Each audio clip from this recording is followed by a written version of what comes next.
നമസ്കാരം. മലയാളി വാർത്ത ഇൻസൈഡിലേക്ക് സ്വാഗതം. വാഷിംഗ്ടൺ ഹിൽട്ടൺ ഹോട്ടൽ, അതിലെ സബ്ടെറേൻ ലോബി, ഒരു ഭ്രാന്തൻ അക്രമി വെടിയൊച്ചകൾ മുഴക്കിയപ്പോൾ ചിതറി ഭയപ്പെട്ടോടുന്ന പ്രമുഖരെയാണ് നമ്മൾ കണ്ടത്.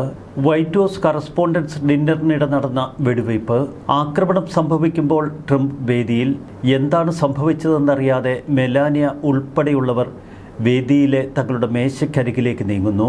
പെട്ടെന്ന് തന്നെ US പ്രസിഡന്റ് ഡൊണാൾഡ് ട്രംപിനെ പൊതിഞ്ഞുകൊണ്ട് ഒരു സുരക്ഷാ ഉദ്യോഗസ്ഥൻ അദ്ദേഹത്തിൻ്റെ മുന്നിൽ നിൽക്കുന്നു. സ്വന്തം ശരീരം ഒരു കവചമാക്കി ട്രംപിനെ സംരക്ഷിച്ച അദ്ദേഹത്തിൻ്റെ ദൃശ്യങ്ങൾ സോഷ്യൽ മീഡിയയിൽ വൈറൽ. മറുവശത്ത് വേദിക്കരികിലും വേദിക്ക് ചുറ്റുപാടുമൊക്കെ സ്യൂട്ട് ധരിച്ചു നിന്ന പല പ്രമുഖ വ്യക്തിത്വങ്ങളും നൊടിയിടയ്ക്കുള്ളിൽ തങ്ങളുടെ കൈകളിൽ തോക്കുകളുമായി നിൽക്കുന്നു.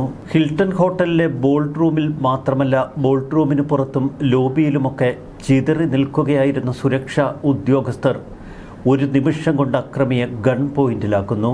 മറ്റുള്ള പലരും പരിഭ്രാന്തിയിൽ ചിതറിയോടുമ്പോൾ ട്രംപിനരികിലുണ്ടായിരുന്ന സുരക്ഷാ ഉദ്യോഗസ്ഥൻ തൻ്റെ സുരക്ഷ പോലും നോക്കാതെ പെട്ടെന്ന് തന്നെ പ്രസിഡന്റിന് മുന്നിലേക്ക് വരുന്നു.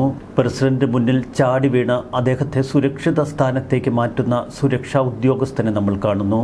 മിന്നൽ വേഗത്തിലുള്ള ഇദ്ദേഹത്തിൻ്റെ ഇടപെടലുകൾ തന്നെയാണ് ഇപ്പോൾ സാമൂഹിക മാധ്യമങ്ങൾ വാഴ്ത്തുന്നതും. രണ്ടാം തവണയും അമേരിക്കൻ പ്രസിഡന്റായി തിരഞ്ഞെടുക്കപ്പെട്ട ഡൊണാൾഡ് ട്രംപിന് നേർക്ക് കഴിഞ്ഞ ചുരുങ്ങിയ വർഷങ്ങൾക്കുള്ളിൽ നടന്ന മൂന്നാമത്തെ വധശ്രമം.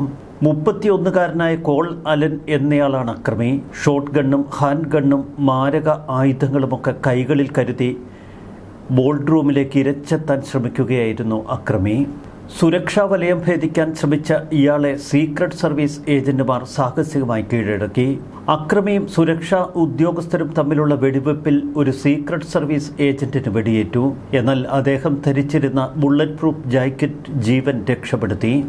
വളരെ അടുത്തു നിന്നാണ് സുരക്ഷാ ഉദ്യോഗസ്ഥന് നേർക്ക് അക്രമി വെടിയുതിർത്തത്. മാധ്യമപ്രവർത്തകരും ഹോളിവുഡ് താരങ്ങളും ഭരണകൂടത്തിലെ ഉന്നത ഉദ്യോഗസ്ഥരുമൊക്കെ പങ്കെടുത്ത വിരുന്നിനിടയിലുണ്ടായ ഈ സംഭവം വലിയ പരിഭ്രാന്തിയാണ് US-ൽ സൃഷ്ടിച്ചിരിക്കുന്നത്. 1981 അന്നത്തെ പ്രസിഡന്റ് റൊണാൾഡ് റീഗന് നേർക്ക് വെടിയേറ്റ അതേ ഹോട്ടലിൽ വെച്ച് തന്നെ ട്രംപിന് നേരെയും ആക്രമണമുണ്ടായി. അന്നത്തെ ആക്രമണത്തിന് ശേഷം വാഷിംഗ്ടൺ ഹിൽട്ടൺ ഹോട്ടൽ ഒട്ടനവധി പരിഷ്കാരങ്ങൾ വരുത്തിയിരുന്നു. അതിൻ്റെ ഭാഗമായാണ് സബ്ടെറേൻ ലോബി പോലും നിർമ്മിച്ചത്. ഭൂമിക്കടിയിലുള്ള പാർക്കിംഗ് ഗ്രൗണ്ടിൽ പ്രസിഡന്റിനെയോ പ്രമുഖരെയോ എത്തിച്ചതിന് ശേഷം സുരക്ഷിതമായി ലിഫ്റ്റിലൂടെ മുകളിൽ പ്രോഗ്രാം നടക്കുന്ന ഹാളിൽ എത്താറാണ് പിന്നീട് പതിവ്.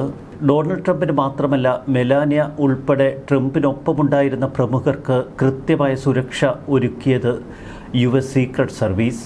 1865 സ്ഥാപിതമായ ഈ ഏജൻസിക്ക് US പ്രസിഡന്റിനെ എന്തു വില കൊടുത്തും സംരക്ഷിക്കുക എന്ന വലിയ ദൗത്യമാണ് മുന്നിലുള്ളത്. ഒരു നിശ്ചിത നിമിഷത്തിനുള്ളിൽ തങ്ങളുടെ പ്രസിഡന്റിനെ സുരക്ഷിതമാക്കുക. അമേരിക്കൻ പ്രസിഡന്റിന് സുരക്ഷ നൽകുന്ന സീക്രട്ട് സർവീസ് ഏജന്റുമാരുടെ കൃത്യമായ വിവരങ്ങൾ സാധാരണ അമേരിക്ക പുറത്തുവിടാറില്ല.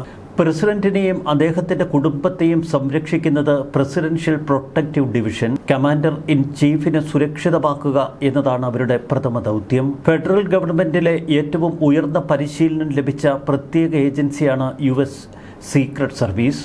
ഏജൻസിയുടെ വിശാലമായ പ്രൊട്ടക്റ്റീവ് ഓപ്പറേഷൻസ് യൂണിറ്റിൽ 3600-ലധികം ജീവനക്കാർ. US സീക്രട്ട് സർവീസ് വർക്ക് ഫോഴ്സിന്റെ ഏകദേശം 44% ഇതിൽപ്പെടും. US സീക്രട്ട് സർവീസിൽ ഏകദേശം 8300 പേർ ജോലിയെടുക്കുന്നു എന്നാണ് കണക്കുകൾ. ആഗോളതലത്തിലുള്ള എണ്ണമാണിത്. ഇതിൽ 3200 പേർ സ്പെഷ്യൽ ഏജന്റുമാർ. അവർ ക്ലോസ് പ്രൊട്ടക്ഷൻ പ്രവർത്തനങ്ങൾ നടത്തുന്നു. 1300 യൂണിഫോം ഡിവിഷൻ ഓഫീസർമാരുടെ ശക്തമായ പിന്തുണ. അമേരിക്കൻ പ്രസിഡന്റിനെയും അദ്ദേഹത്തിന്റെ കുടുംബത്തെയും 24 മണിക്കൂറും സംരക്ഷിക്കുക എന്നതാണ് അവരുടെ പ്രഥമ ദൗത്യം. ഇയർ പീസുകളും ബിസിനസ് സ്യൂട്ടുകളും ധരിച്ച ഏജന്റുമാരെ പോലെയാണ് അവർ പ്രസിഡന്റിന് ചുറ്റും നിൽക്കാറുള്ളത്. പലപ്പോഴും പല സ്ഥാനങ്ങളിൽ അവർ തങ്ങളുടെ നിൽപ്പ് ഉറപ്പിച്ചിരിക്കും. അവരിൽ തന്നെ ഒരു വിഭാഗം കൗണ്ടർ സ്നൈപ്പർ ടീമുകളായി പ്രവർത്തിക്കും. അപകടകരമായ മെറ്റീരിയൽ വിദഗ്ധർ, ഉയർന്ന പരിശീലനം ലഭിച്ച ബെൽജിയം മാലിനോയിസ് നായ്ക്കൾ എന്നിവരൊക്കെ അവർക്കൊപ്പമുണ്ടാകും. വാർഷിക ബജറ്റ് $3.2 ബില്യൺ. ഏകദേശം 26,500 കോടി രൂപ ചെലവ് വരും. എനിക്ക് വിഷമമൊന്നുമില്ല. ജീവിതം എന്താണെന്ന് എനിക്ക് മനസ്സിലായി. നമ്മൾ ജീവിക്കുന്നത് ഒരു ഭ്രാന്തൻ ലോകത്തിലാണ്.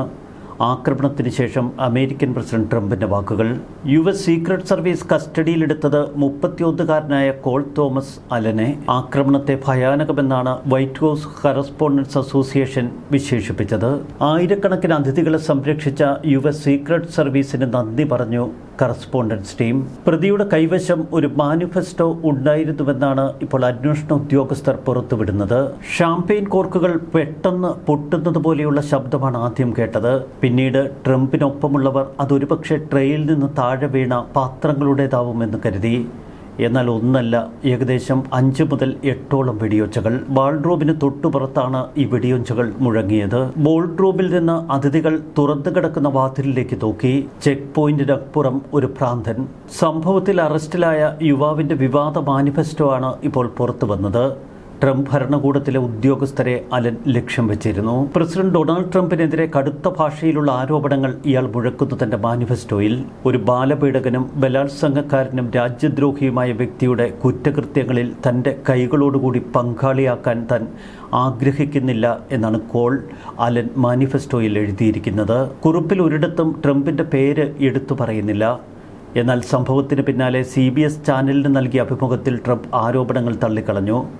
ഇതൊരു തീവ്രവാദപരമായ മാനിഫെസ്റ്റോ ആണ്. താൻ ഒരു ബലാത്സംഗകനോ ബാലപീഡകനോ അല്ല, ഒരു നിരപരാധിയാണ് എന്ന് ട്രംപ് പറയുന്നു. ഫ്രണ്ട്ലി ഫെഡറൽ അസാസിൻ എന്നാണ് കോൾ അലൻ സ്വയം വിശേഷിപ്പിക്കുന്നത്. സുരക്ഷാ ക്രമീകരണങ്ങളിലെ വീഴ്ചകൾ ഇയാൾ ചൂണ്ടിക്കാട്ടുന്നു. ഇറാനിയൻ ചാരന്മാർക്ക് പോലും എളുപ്പത്തിൽ ഇവിടെ നുഴഞ്ഞു കയറാൻ സാധിക്കുമെന്നാണ് അയാൾ പറയുന്നത്. ട്രംപ് ഭരണകൂടത്തിലെ ഉന്നത ഉദ്യോഗസ്ഥരെ നിരനിരയായി വധിക്കാനായിരുന്നു തന്റെ പദ്ധതിയെന്നും ഇയാൾ പറയുന്നു. 2 വർഷങ്ങൾക്കുള്ളിൽ അമേരിക്കൻ പ്രസിഡന്റ് ഡൊണാൾഡ് ട്രംപിന് നേർക്ക് നടന്ന 3ാമത്തെ വധശ്രമം. ട്രംപിനെ പോലൊരാളുടെ പൊതുജീവിതത്തിൽ അന്തർലീനമായ വലിയ അപകട സാധ്യതയിലേക്കാണിത് വിരൽ ചൂണ്ടുന്നത്. ഒരു വശത്ത് അധികാരത്തിലിരിക്കുന്നവർ, മറുവശത്ത് അധികാരത്തിലിരിക്കുന്നവർക്ക് സുരക്ഷയൊരുക്കുന്ന സീക്രട്ട് സർവീസ്. രാജ്യത്തെ ഏറ്റവും പഴക്കമുള്ള ഫെഡറൽ അന്വേഷണ നിയമ നിർവഹണ ഏജൻസികളിലൊന്നാണ് US സീക്രട്ട് സർവീസ്. 1865 ഇത്തരമൊരു ഏജൻസി രൂപീകൃതമായത് US കറൻസിയെ ചെറുക്കുന്നതിനായി US ട്രഷറിയുടെ ഒരു ശാഖയായി. അക്കാലത്ത് കള്ളപ്പണം ഗുരുതരമായൊരു പ്രശ്നമായിരുന്നു. ആഭ്യന്തര യുദ്ധത്തെ തുടർന്ന് പ്രചാരത്തിലുണ്ടായിരുന്ന കറൻസിയുടെ 1/3 മുതൽ പകുതി വരെ അക്കാലത്ത് വ്യാജമായിരുന്നു എന്ന് കണക്കാക്കപ്പെട്ടു.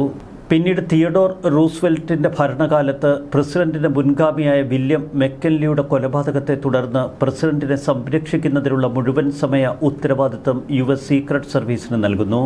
ഇന്ന് അവർ ചെയ്യുന്നത് വളരെ ഭാരിച്ച ഉത്തരവാദിത്വം. പ്രസിഡന്റുമാരെ പോലെ തന്നെ മുൻ പ്രസിഡന്റുമാരെയും അവരുടെ കുടുംബാംഗങ്ങളെയും ഇവർ സംരക്ഷിക്കുന്നു. അമേരിക്കൻ പ്രസിഡന്റിന് മാത്രമല്ല, വൈസ് പ്രസിഡന്റിനും അവർ സുരക്ഷ നൽകുന്നു. തെരഞ്ഞെടുക്കപ്പെട്ട പ്രസിഡന്റ്, തെരഞ്ഞെടുക്കപ്പെട്ട വൈസ് പ്രസിഡന്റ് എന്നിവർക്കും അവരുടെ കുടുംബാംഗങ്ങൾക്കും പൂർണ്ണ സുരക്ഷയാണ് US സീക്രട്ട് സർവീസ് ഒരുക്കുന്നത്. മുൻ പ്രസിഡന്റുമാർക്കും അവരുടെ ജീവിത പങ്കാളികൾക്കും അവരുടെ ജീവിതകാലം മുഴുവൻ സുരക്ഷ നൽകണം. ഇതിൽ ജീവിത പങ്കാളി ഇനി മറ്റൊരു വിവാഹം കഴിച്ചാൽ സുരക്ഷ നൽകേണ്ടതില്ല എന്നാണ് വിവക്ഷയെങ്കിലും അവർക്കും സുരക്ഷ നൽകും. മുൻ പ്രസിഡന്റുമാരുടെ 16 വയസ്സിന് താഴെയുള്ള കുട്ടികൾക്കും വേണ്ട സുരക്ഷ നൽകും. മറ്റ് രാഷ്ട്രത്തലവന്മാർ അമേരിക്ക സന്ദർശിക്കുമ്പോൾ അവർക്ക് വേണ്ട സുരക്ഷ പൂർണ്ണമായി US സീക്രട്ട് സർവീസിന്റെ ചുമതലയാണ്.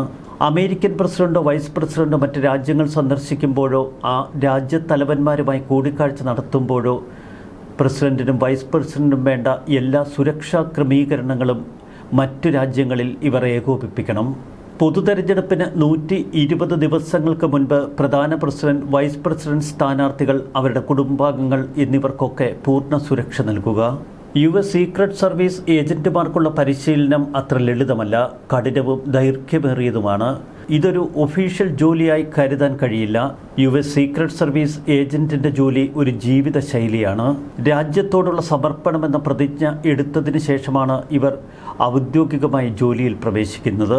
ഒരു പ്രസിഡന്റിന് എത്ര സീക്രട്ട് സർവീസ് ഏജന്റുമാരുടെ സേവനം ലഭിക്കുന്നു എന്നത് പ്രസിഡന്റ് നിഷ്കർഷിക്കും. മുൻ പ്രസിഡന്റുമാരെ സംരക്ഷിക്കുന്ന ടീമിൽ സാധാരണ 90 മുതൽ 100 വരെ സീക്രട്ട് സർവീസ് ഏജന്റുമാർ ഉൾപ്പെടും. എന്നാൽ നിലവിലുള്ള പ്രസിഡന്റിന്റെയും വൈസ് പ്രസിഡന്റിന്റെയും സംരക്ഷണത്തിന് 300 ഏജന്റുമാരെ വരെ നിയോഗിക്കാറുണ്ട്. അമേരിക്കൻ പ്രസിഡന്റ് യാത്ര ചെയ്യുമ്പോൾ ആവശ്യമായ സുരക്ഷാ നടപടികൾ ഏകോപിപ്പിക്കുന്നതിനായി സീക്രട്ട് സർവീസ് ഏജന്റുമാരുടെ ഒരു മുൻനിര സംഘം ആതിഥേയ നഗരം, സംസ്ഥാനം, പ്രാദേശിക നിയമ നിർവഹണ ഏജൻസികൾ, പൊതുസുരക്ഷാ ഉദ്യോഗസ്ഥർ എന്നിവരുമായി സഹകരിച്ച് പ്രവർത്തിക്കുന്നു. അമേരിക്കൻ പ്രസിഡന്റ് പങ്കെടുക്കുന്ന ഒരു പരിപാടി ആസൂത്രണം ചെയ്യുന്നതിന് ധാരാളം കാര്യങ്ങൾ ആവശ്യമാണ്. മുൻ സീക്രട്ട് സർവീസ് ഏജന്റുമാർ വിശദീകരിക്കുന്നതനുസരിച്ച് മിക്കവാറും ആഴ്ചകളോളം ആസൂത്രണം അനിവാര്യം. ഏജൻസിയുടെ ഒന്നിലധികം ഘടകങ്ങൾ ഇതിനു വേണ്ടി പ്രവർത്തിക്കുന്നു. വാഷിംഗ്ടൺ ഹിൽട്ടണിൽ കറസ്പോണ്ടൻസ് ഡിന്നർ നടക്കുന്ന പരിപാടിയിൽ പങ്കെടുത്തത് ഏകദേശം 100-ലധികം സീക്രട്ട് സർവീസ് ഏജന്റുമാർ. ഒന്നിലധികം പ്രാദേശിക ഫെഡറൽ ഏജൻസികളുമായി അവർ തങ്ങളുടെ പ്രവർത്തനം ഏകോപിപ്പിക്കുന്നു. കെട്ടിടം സർവേ ചെയ്യുന്നത് മുതൽ തങ്ങളുടെ ഇന്റലിജൻസ് പരിശോധനകൾ അവർ തുടരുന്നു. പ്രസിഡന്റ് യാത്ര ചെയ്യുന്ന ലിമോസിനിൽ ഗ്യാസ് അടിച്ചിട്ടുണ്ടോ എന്നത് തുടങ്ങി സർവ്വകാര്യങ്ങളും സീക്രട്ട് സർവീസ് ഏജന്റുമാർ പരിശോധിക്കും. ഏറ്റവും മോശം സാഹചര്യങ്ങൾ നേരിടുന്നതിനുള്ള പരിശീലനമാണ് സീക്രട്ട് സർവീസ് ഏജന്റുമാർക്ക് നൽകുന്നത്. വർഷത്തിലൊരിക്കൽ സീക്രട്ട് സർവീസ് ഏജന്റുമാർ പ്രസിഡന്റിനെയും പ്രഥമ വനിതയും തെരഞ്ഞെടുത്ത ചില കുടുംബാംഗങ്ങളെയും സ്റ്റാഫ് അംഗങ്ങളെയും ഉൾപ്പെടെ മേരിലാൻഡിലെ ഒരു രഹസ്യ സേവന കേന്ദ്രത്തിലേക്ക് ഒരു യാത്ര പോകും. അവർക്കവിടെ ഒരു വ്യാജ ഹോട്ടലുണ്ട്, ഒരു വ്യാജ ആംഫി തിയേറ്റർ ഉണ്ട്. എല്ലാം കോൺക്രീറ്റ് ചെയ്യപ്പെട്ടവ.